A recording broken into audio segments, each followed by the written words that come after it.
Your Mac has the ability to use multiple desktops, or spaces like Apple calls them, which can help you organize and separate your work across several different desktops.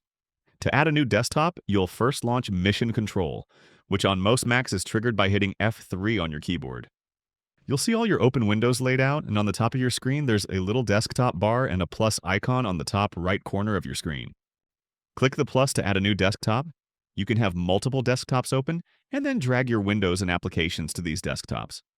macOS has good tools for hiding apps you don't want to see on your desktop, but I find Spaces super useful when I'm working on a project that requires using multiple apps simultaneously. And I need to multitask, so I might be jumping from one project to another.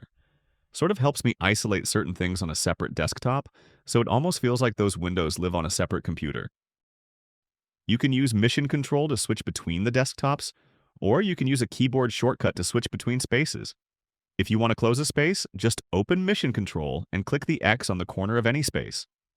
If you go to Settings in Desktop and Dock, there are some settings related to this that you can adjust. You can allow your Mac to arrange your spaces based on most recent use, or for example, set your Mac to jump to the space where your windows are open when you switch to that particular app. If you're using multiple displays, you can set each display to have separate spaces.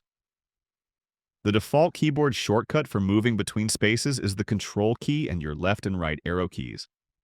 If you want to customize this, you can do it by going to Settings, Keyboard, Keyboard Shortcuts, and Mission Control. Click the little arrow next to Mission Control, and you can set any keyboard combo to act as a shortcut for jumping between spaces.